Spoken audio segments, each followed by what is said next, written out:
수 있습니다. 빠르게 변하는 IT 세계 속 주목할 만한 이슈들을 짚어보는 시간이죠. IT 연구소, IT 커뮤니케이션 연구소 김덕진 소장과 함께합니다. 안녕하십니까? 네, 안녕하세요. 반갑습니다. 김덕진입니다.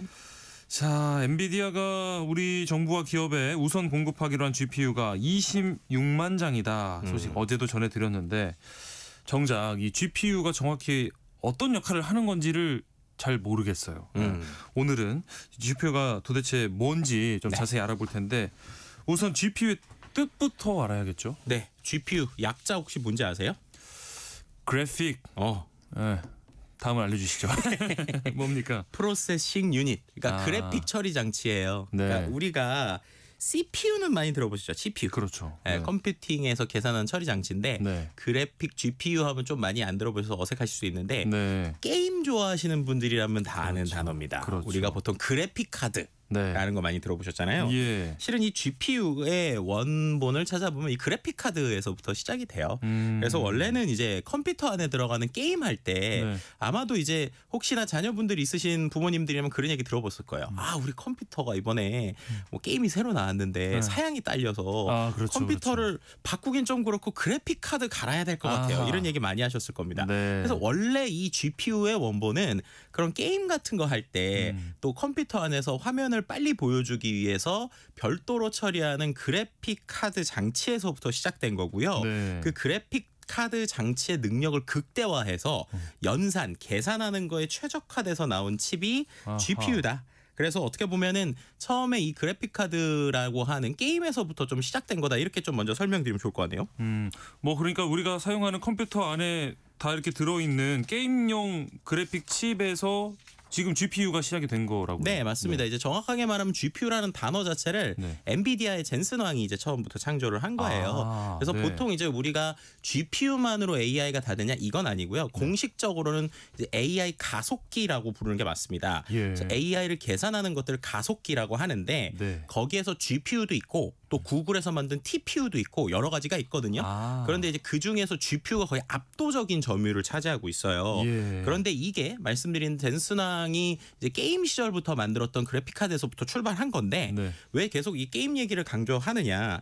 이 실제로 엔비디아의 젠슨 왕이 예전에 우리나라 용산 전자상가에도 막 왔다 갔다 그랬습니다. 그랬다면서요? 네, 그래서 용산 전자상가에서 실제로 어떻게 보면은 막 그래픽 카드 판매 때문에 네. 와서 홍보도 했었고 예. 교육도 했었고 막 그러다 그랬고요. 실제로 게임에 대한 인연이 상당히 많은 사람이에요. 그래서 우리가 알고 있는 뭐 예전에 뭐 버추얼 파이터라든지 게임 같은 거 네. 그런 것들도 어떻게 보면은 게임의 성능을 좋게 만들기 위해서 그래픽 카드가 같이 성장을 해왔었다. 뭐 이렇게 일단 먼저 말씀을 드리면 좋을 것 같습니다. 네.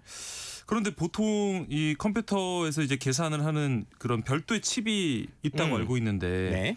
GPU가 그래픽 처리 장치라면 갑자기 왜 이 GPU를 가지고 AI 계산을 시키게 된 걸까요? 네, 그러니까 지금 앞서서도 제가 CPU 얘기 좀 드렸었잖아요. 네, 네. 그 CPU라고 하는 녀석이 잘하는 거랑 GPU라고 하는 게 잘하는 게 좀 달라요. 네. 예를 들면 실제로 엔비디아의 그 어떻게 보면은 지금 처음에 GPU를 하고 이렇게 AI가 뜨기 전에 좀 회사가 어렸을 때도 있어요. 왜냐하면 사람들이 이거 왜 GPU 필요해 막 이랬거든요. 예. 그런데 이 엔비디아를 살린 게 솔직히 말하면 우리나라예요.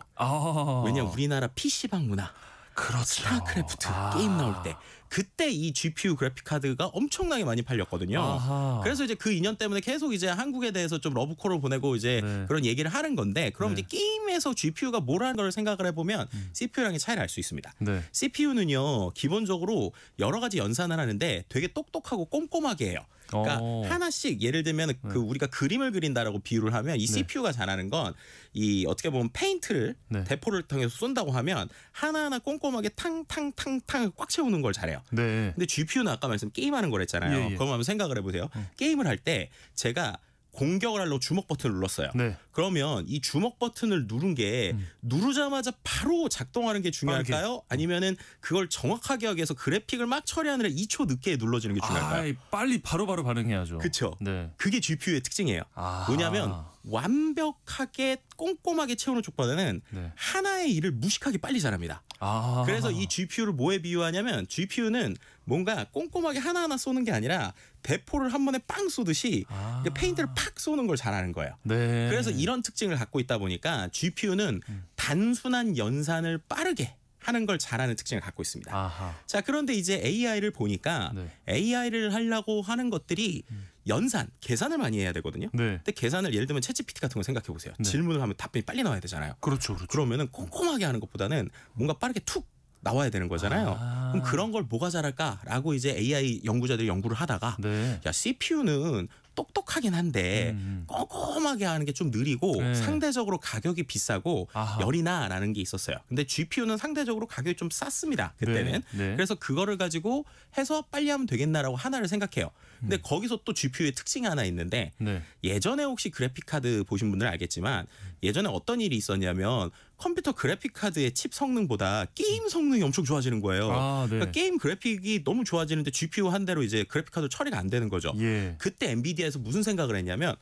GPU가 한 대가 안 되면 그래픽카드 두 대를 같이 두 개. 뽑으면 되겠네 아, 네. 라는 생각을 하게 됐고 네. 그때 병렬 처리하는 기술이 이제 시작이 됐어요. 아. 그래서 어떻게 됐느냐, 이 GPU의 특징은 하나가 아니라 여러 개를 연결할 수 있다라는 특징이 거기서부터 생긴 거예요. 아. 그래서 단순한 계산을 무식하게 빨리 해야 되는데 네. 하나로 하면 좀 안 되니까 네. 여러 개를 붙여서 빨리 하면 되겠네라고 생각을 한 겁니다. 오. 그래서 이제 비유를 하면 CPU는 되게 똑똑한 수학자가 수학의 어려운 것들을 꼼꼼하게 푼다고 생각하면 그렇죠. 네. 이 GPU는 한 중학생 정도 되는 친구들 머리를 한 10,000개 붙여서 빠르게 수학을 딱 계산을 하는 거예요. 다 달라붙어서 네. 동시에. 그래서 그런 거를 하는데 이른바 이제 AI를 가르치거나 학습을 하는 병렬 처리, 이게 이제 어떻게 보면 행렬 계산하는 건데 네. 행렬 계산할 때 봤더니 기존 CPU보다 이 GPU로 하면 훨씬 더 빠르고 가성비 좋고 여러 개를 붙일 수 있으니까 복잡한 것도 할 수 있겠네. 난 이 두 가지 이유 때문에 GPU가 이제 제대로 쓰이게 됐다. 뭐 이렇게 좀 설명드리면 될 것 같습니다.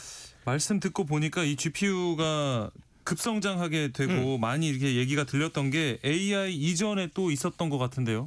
맞습니다. 네. 실은 이제 우리가 한때 암호화폐, 맞아요. 채굴 막 이런 얘기 되게 많이 했잖아요. 그렇죠. 이때 실은 한 번 더 난리가 났었어요. 가격이 엄청 올랐잖아요. 네, 그때 한번 기억해 보시면 막 갑자기 그래픽카드가 가격이 막 올라서 네. 이거 무슨 일이야? 막 PC방에 갑자기 채굴 맞아요. 서대고 막 이랬었잖아요. 네. 이제 그때도 똑같았던 거예요. 결국 채굴이라고 하는 행동도 이 연산을 해서 계산을 해서 뭔가를 풀어내는 거니까 네. 야, 이걸 잘하는 GPU를 쓰면 되겠네라고 생각을 했고요. 아하. 그래서 그 GPU를 갖고 계속 연산을 그렇게 하는 거를 연구자들이 봤더니 어차피 행렬 계산하는 거나 그 거기에 있었던 채굴하는 거나 비슷한 계산이니까 GPU로 해볼까라고 이제 했던 게 어떻게 보면 지금까지 이렇게 GPU가 엄청나게 자리를 잡게 됐다. 뭐 이렇게 말씀드릴 수 있을 것 같습니다. AI로까지. 네. 근데 이 궁금한 게 GPU라는 게요.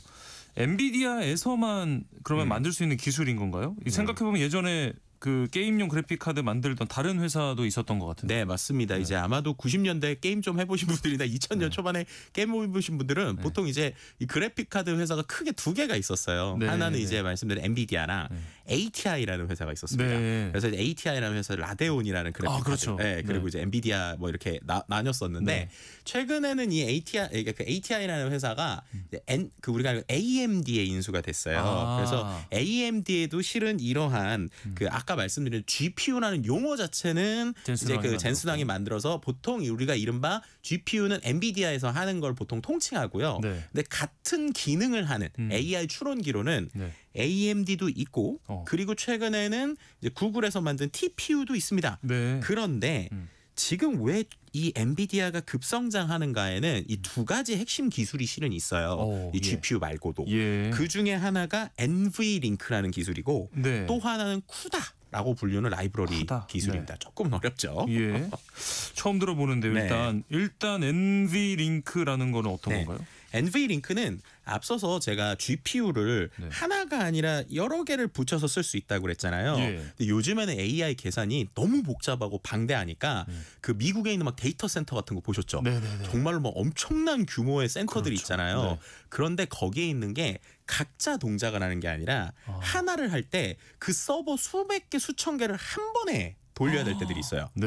그럼 한 번에 돌린다는 걸 생각을 해보시면 예. 그게 모두 다 뭉쳐서 하나의 힘을 내려면 네. GPU랑 GPU를 마치 하나처럼 연결하는 기술이 되게 중요할 것 같다는 생각이 그렇죠. 들어요. 그렇죠. 그죠? 네. 그러면 이런 겁니다. 아무리 똑똑한 AI 칩이 있어도 네. 그 칩을 쫙 붙였을 때 하나처럼 효과가 내게 하려면 그걸 연결하는 기술, 연결선 기술 이런 게 되게 중요할 거잖아요. 예. 그런 고속 인터커넥트 인터페이스 기술 중에 대표적인 게 NV링크라는 기술이에요. 그래서 원래 이게 되게 잘하는 회사가 있었는데 이 회사를 엔비디아가 인수했어요.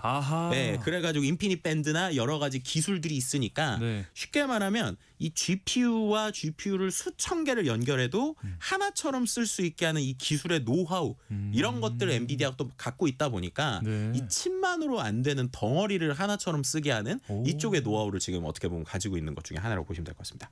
NV링크는 이제 잘 이해가 됐고요. 너무나 네. 쉽게 설명해 주셔서 쿠다라는 이야기도 기술 이야기도 해주셨는데 네. 이건 쿠다는 뭐냐면요. 네. 이렇게 설명드리면 될 것 같아요. 그러면 이제 뭔가 내가 AI 개발할 준비가 됐어요. 네. 그럼 개발을 하려면 뭔가 컴퓨터 프로그래밍 언어 같은 걸 배워서 해야 될 거잖아요. 네, 네. 그러면 이제 이것도 뭔가 우리가 쓰는 컴퓨터 프로그래밍 언어 중에 하나가 있을 거잖아요. 예. 그런 대표적인 라이브러리 중에 하나가 이 쿠다라는 거예요. 쿠다. 네, 근데 이 쿠다라는 것 자체도 엔비디아가 만든 겁니다. 그러니까 뭐냐면 엔비디아에서 처음부터 이런 거를 수십 년 동안 해왔잖아요. 네. 그러니까 이렇게 여러 개 뭉쳐서 계산하는 방식 자체를 엔비디아가 표준처럼 만들어 놓은 거예요. 그럼 생각해 보시면 내가 AI 개발자예요. 10년 이상 이 쿠다라는 걸 써오고 있어요. 예. 근데 갑자기 새로운 회사가 칩을 만들었어요. 근데 거기서 쿠다가 안 돌고 자체 또 다른 프로그램을 배워야 돼요.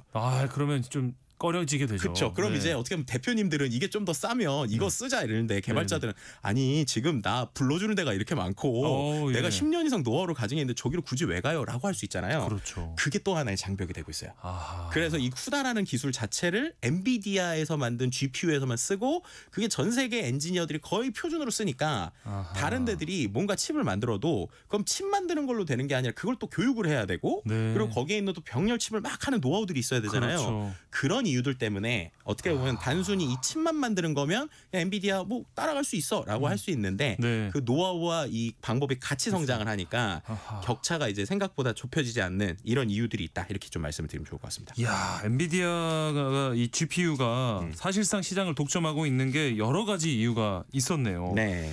최근에는 뭐 그래도 다른 기업들이 가만히 있을 수 없으니까 다른 글로벌 빅테크 기업들이나 뭐 국내 기업들도 이제 자체 반도체를 개발하고 있는데 네. 그러면 이런 기업들의 기술 수준은 좀 뭐 어느 정도나 될까요? 엔비디아 따라갈 수 있을까요? 그러니까 여기서 이제 우리가 생각을 해볼 건 그 만약에 그렇다면 아까 말씀드린 대로 일반적인 사용자들이 엔비디아를 개발자들이 엄청 쓰잖아요. 네. 그러면 그 아닌 곳들이 어떻게 그들을 쓰게 할 수 있을까라는 생각을 해보면 네. 거기서부터 답이 풀리는데요. 예를 들면 엔비디아가 지금 독점하고 있단 말이에요. 네. 그러면 그 상태에서 우리가 있는 구글이든 오픈 AI든 아마존이든 이런 데들이 GPU 주세요 하는데 GPU를 마음껏 못 받잖아요. 그렇죠. 그럼 그들은 지금 GPU가 있으면 뭔가를 더 할 수 있는데 못하면 네. 그 정도 사이즈 되는 데들은 자체적으로 우리만 쓰려고 칩을 만들기 시작을 하는 거예요. 아하. 그래서 구글이 TPU라는 이 비슷한 AI 가속기를 만들었는데 네. 그건 구글 클라우드 안에서 거의 씁니다. 근데 그러면 반대로 생각하면 야 너네 구글 취직하거나 구글 올라면 이거 써야 돼 하면 되잖아요. 예. 그래서 어떻게 보면 구글은 구글의 나름의 그 AI 가속기 생태계를 만들고 있는 거고요. 네. 비슷한 개념으로 지금 또 이제 그 오픈 AI가 최근에 그 AMD랑 같이 야 네. 우리 모자르니까 우리도 이제 만들 거야. 이제 엔비디아도 쓰면서 이것도 만들 거야 하고 있는 상황이고요. 네. 또 한 가지 좀 재밌는 게 아마존 같은 경우에는 이제 전 세계 클라우드 시장을 되게 차지하고 있는데 네. 이제 아마존의 방식은 그거예요. 아마존이 잘 나갈 것 같은 스타트업한테 투자를 합니다. 그럼 그 스타트업이 투자를 받아서 뭔가 AI 관련 서비스를 만들 거잖아요. 네. 그럼 그들은 과연 어떤 칩으로 만들게 할 것이냐. 아하. 그러면 아마존이 개발하고 있는 칩을 쓰는 조건으로 예. 투자를 해주는 거예요. 아하. 그러면 이제 그들은 어쨌든 좋든 싫든 간에 아마존 투자 받으려면 써야 되잖아요. 그렇죠. 그럼 자연스럽게 그런 똑똑한 스타트업들이 자기네 칩을 써주면서 문제 있는 것들을 계속 검증해 주니까 그러네요. 그럼 이제 계속 좋아지는 겁니다. 아하. 그래서 이제 실제로 최근에 엔비디아의 칩을 못 받고 있는 큰 회사들이 네. 자체적으로 만들어서 자체적으로 쓰거나 자기네들 투자해주는 스타트업들한테 주면서 그걸 이제 키워가고 있는 상황이긴 한데요. 그럼에도 불구하고 여전히 한 2, 3년 정도의 격차는 좀 나고 있는 상황이고요. 네. 우리나라에 있는 반도체 회사들은 또 예. 하나의 새로운 전략을 쓰는 게 이 엔비디아 GPU가 좋긴 한데 너무 비싸고 네. 그리고 또 잘하는 거에 비해서 가성비가 떨어지는 분야가 있어요. 네, 그 분야가 추론이라고 불리는 분야인데 추론. 네, 이거는 뭐냐면 AI가 두 가지거든요, 보통. 처음에 서비스하기 전에 예를 들면 인터넷 서비스라고 치면 인터넷 서비스하기 전에 일반적인 상식처럼 배워야 되잖아요. 그렇죠. 그런 걸 보통 학습이라고 하고요. 네. 서비스를 하다 보면 사람들이 이런 것도 있고 저런 것도 있고 뒤에 뭔가 조금 더 공부를 하고 익혀야 되는 게 있잖아요. 네네. 그걸 보통 추론이라고 하거든요. 아. 네. 그런데 이제 지금까지 엔비디아가 잘하는 건 서비스 하기 전에 학습하는 거에서 엄청난 성능을 보여줬는데 네. 그 칩을 그대로 쓰고 있는 동안에 계속 개선하는 추론에 쓰기에는 가성비가 좀 안 나오는 거예요. 아하. 그러니까 이제 우리나라 회사들이 거기에만 요즘 집중을 합니다. 그러니까 우리가 다 하는 게 아니고 블루오션에 뒤에 이 추론 쪽만 우리가 좀 하면 가성비 좋은 걸 할 수 있겠는데 라는 시도들을 지금 우리나라에 있는 AI 반도체 기업들이 시도하고 있고요. 예. 그런데 이제 갈수록 AI 시장이 고도화되니까 추론 쪽이 중요해지고 있거든요. 그래서 그런 빈틈을 노리면서 또 이제 엔비디아의 아성에 좀 도전하고 있다. 뭐 이렇게 좀 말씀드리면 좋을 것 같습니다. 이제 분명한 건 이 젠슨 황이 그 회사가 무너질 위기 속에서도 이렇게 굳건히 지켜온 기술 리더십이 이제 압도적인 빛을 발하고 있다는 점인데 우리도 그 리더십에서 좀 배울 만한 점이 많다는 생각이 듭니다. 네. 자, IT 연구소 오늘 여기까지 하겠습니다. 지금까지 IT